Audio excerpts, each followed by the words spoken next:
नमस्कार, मैं हूं आलोक मेहता। एडिटर्स आई में आपका स्वागत है।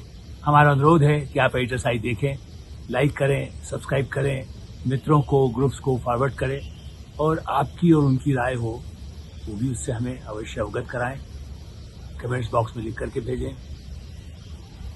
राहुल गांधी अब कांग्रेस के ऐतिहासिक भवन का उद्घाटन पार्टी के अध्यक्ष मल्लिकार्जुन खड़गे और पार्टी की वरिष्ठ नेता यूपीए की चेयरपर्सन श्रीमती सोनिया गांधी, अब वो कांग्रेस की ही पार्लियामेंट्री पार्टी की कहेंगे, चूंकि यूपीए में अभी तो गठबंधन में कौन इंडिया गठबंधन है उसका कौन नेता है हम नहीं कह सकते, लेकिन इसलिए ऐतिहासिक है कि 138 साल बाद कांग्रेस का मुख्यालय अपना बना है और वो भी बनने में 15 साल इसके लिए लगे, बने या बनवाने में या देरी की गई, जो भी कारण हो, और जिसके लिए सुप्रीम कोर्ट तक का था कि सरकारी बंगले छोड़े जाएं, तो उसको मजबूरी कहें या आवश्यकता भी आधुनिक, चूंकि नई पीढ़ी आ गई है। राहुल गांधी, प्रियंका गांधी, 300-400 लोग बुलाए गए हैं।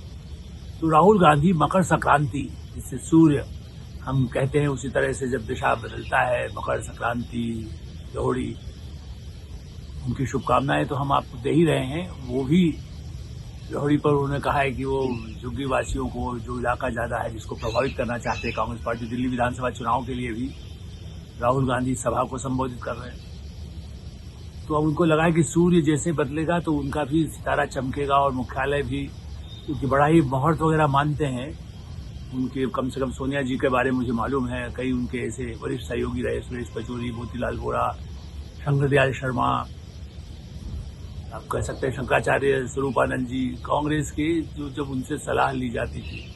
मैं चंद्रा स्वामी की बात नहीं कर रहा हूं जो नरसिंह राव के सलाहकार थे, वो तो राजीव गांधी के बहुत खिलाफ हो गए थे। इस दृष्टि से एक ऐतिहासिक मोड़, कांग्रेस के नए नेतृत्व के साथ नया मुख्यालय। देखिए, उसमें फिर इसलिए मैंने ये मुद्दा उठाया है कि उसकी कुछ बातें मैं कांग्रेस के विभाजन के समय 69 में तो नहीं था, लेकिन 71 में था, ये कह सकता हूँ। विभाजन कहाँ से हुआ? जंतर मंतर, 7 जंतर मंतर रोड, बड़ा ही एक ऐतिहासिक स्थान है जो आजादी के बाद, जहाँ महात्मा गांधी और सरदार पटेल भी आया करते थे, वो कांग्रेस का मुख्यालय 1947 से था।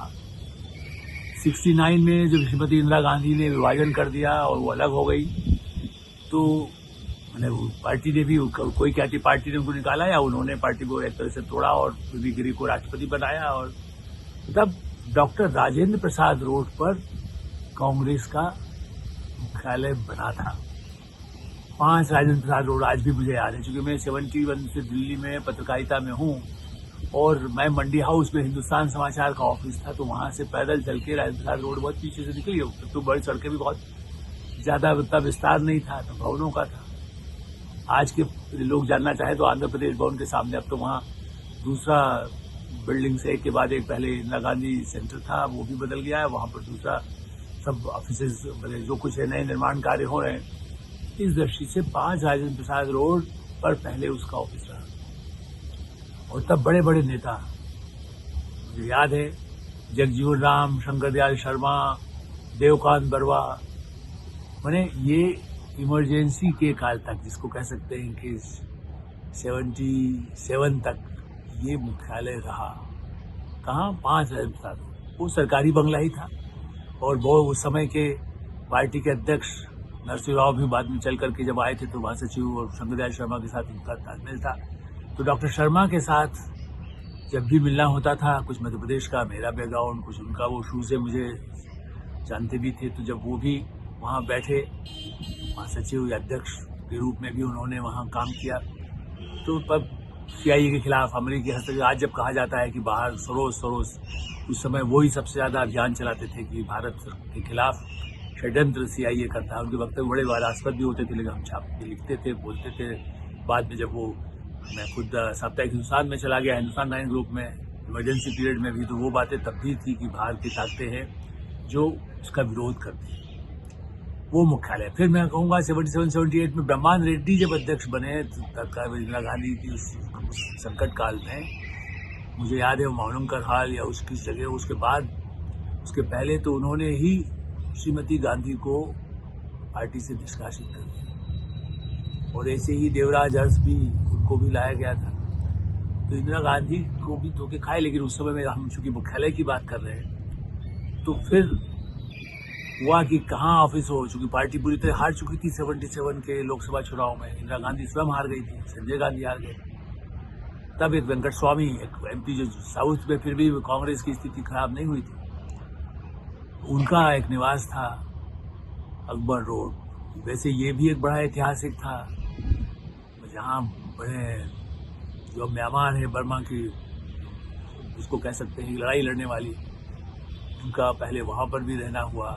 मैंने ब्रिटिश काल से उसे एक बड़ी ही ऐसी ऐतिहासिक बहन 24 अकबर रोड माना जाता था और तब ज़्यादा कमरे नहीं होते थे। लेकिन उस समय उस संसद के उस निवास को श्रीमती इंदिरा गांधी ने कांग्रेस का मुख्यालय बनवाया। तो जंतर मंतर पर आप ये कहेंगे वो कहाँ गया? जंतर मंतर पर तो जो मोरारजी देसाई, नजरिंगप्पा, रेड्डीज, उनकी जो कांग्रेस थी वो जंतर मंतर पर बनी रही। वो कांग्रेस वो हुई, बाद में वो जनता पार्टी या आप कहिए आज भी जनता दल यू का वहाँ अस्तित्व है। जंतर मंतर वो ऐतिहासिक भवन, वहाँ सरदार पटेल के ट्रस्ट के नाम पर एक हिस्सा जरूर कांग्रेस इंदिरा गांधी के आने के बाद भी, पर इंदिरा गांधी या राजीव गांधी आप कहिए कि उनके समय में वो कोशिश हुई कि कैसे ही बूटा सिंह जी उस समय मंत्री भी रहे। ऐसी स्थिति में पहले कोशिश ये की गई कि उसको उस ट्रस्ट को ही कांग्रेस मुख्यालय कह करके वो कब्जा मिल जाए, लेकिन वो नहीं मिला। वो लंबी कहानी है।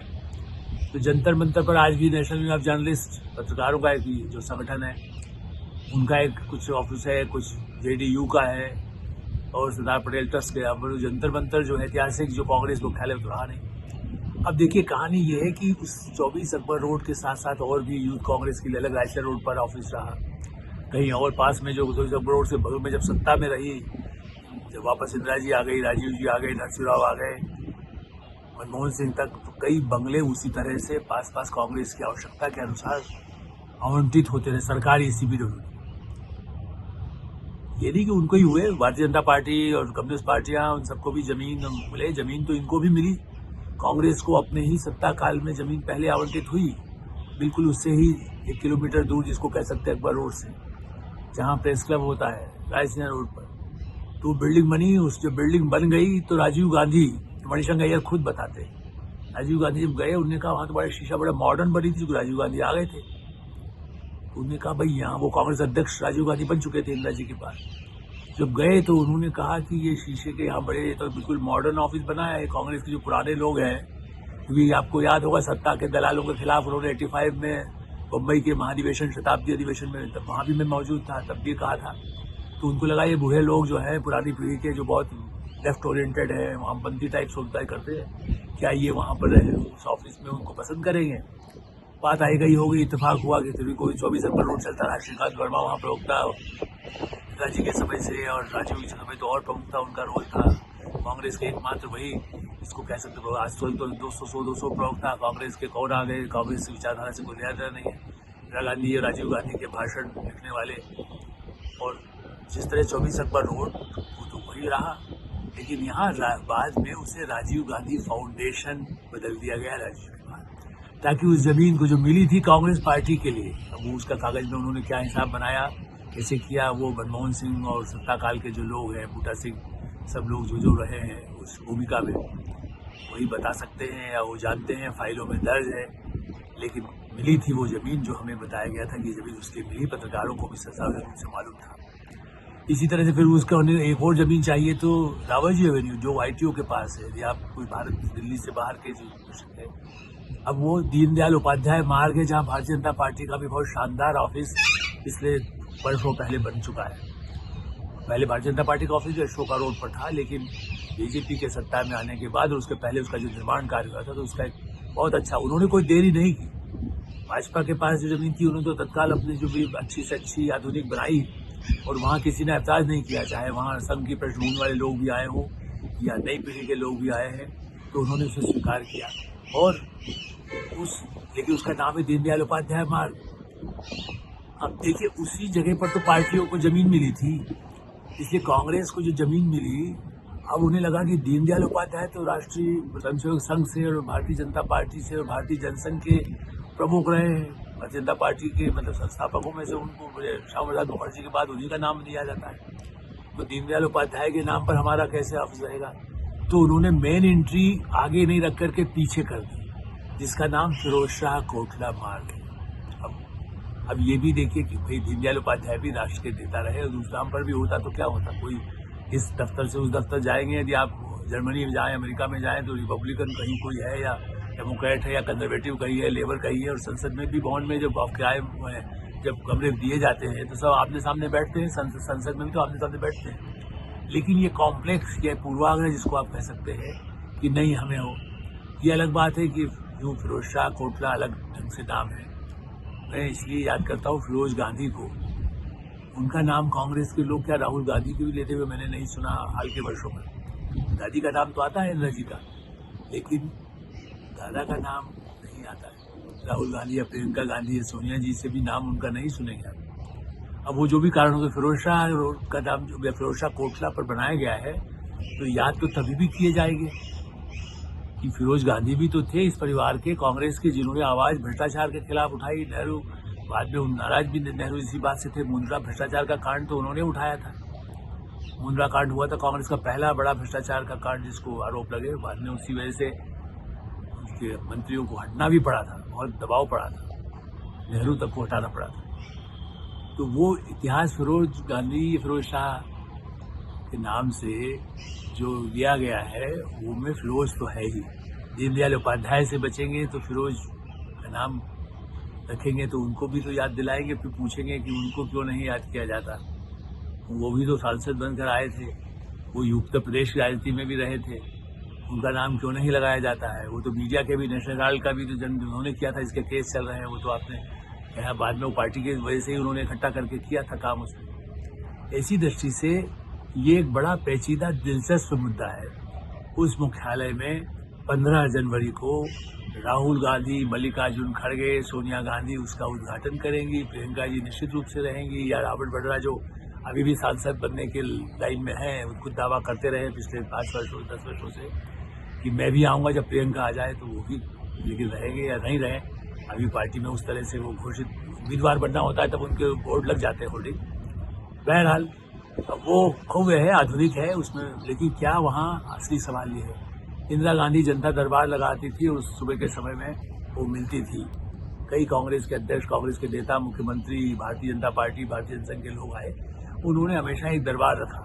आज कह सकते सुरक्षा कारणों से 85 के बाद या 84 में इंदिरा जी के बाद या 91 में राजीव जी के बाद थोड़ी सुरक्षा तंत्र बढ़ गया, इसलिए जो प्रधानमंत्री पार्टी के ऐसे अध्यक्ष हो उनमें आसानी से प्रवेश नहीं होता, सुरक्षा जांच पड़ताल होती है। सोनिया गांधी का 10 जनपद के निवास में भी राहुल गांधी या प्रियंका भी हो तो मिलने के लिए लोग, और 224 अकबर रोड पर दफ्तर के कमरे जरूर अध्यक्ष के नाम पर रहे। लेकिन आप याद करें, राहुल गांधी भी अध्यक्ष रहे, महासचिव भी है और सांसद, अब तो प्रतिपक्ष के नेता हैं, लेकिन क्या वो कभी कांग्रेस मुख्यालय में बैठ करके कार्यकर्ताओं से मिलते हैं? कभी साल पे एक बार या कभी मिलना हो, जब बंगले में उनसे मिलना, बड़े बड़े पार्टी के जो पूर्व मुख्यमंत्री हैं, सांसद हैं, जो छोड़ करके चले गए या जो अभी भी है, उनसे पूछिए कितनी बार वो मिल पाते हैं। कभी वैसे जा करके टाइम मांगे तो मिलता ही नहीं, चाहे तमिलनाडु का हो, चाहे उत्तर प्रदेश का हो, चाहे बिहार का हो, चाहे राजस्थान का हो, मध्य प्रदेश का हो।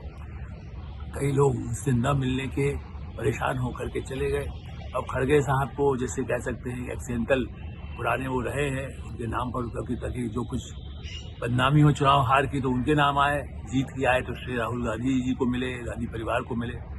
बहरहाल मुख्यालय नया बनाए, सूर्य का जो दिशा बदले, और सूर्य की दिशा से क्या राहुल गांधी का भी, राजीव लोचन गांधी के पुत्र, क्या उनका भी सूर्य बदलने के साथ पार्टी की भी दिशा बदल सकेगी? यह सवाल आने वाले वर्षों में इसका जवाब मिलेगा। फिलहाल दिल्ली विधानसभा चुनाव में वो आम आदमी पार्टी के विरोध में भी दिखाई दे रहे हैं, लेकिन इंडिया गठबंधन से अभी भी उन्होंने कहा है, जो भी इंडी गठबंधन लोग दूसरा उसको कहते हो, गठबंधन के लोग ममता बनर्जी वगैरह से मना कर चुके हैं कि अब कौन नेता होगा, पहले ये डिसाइड हो।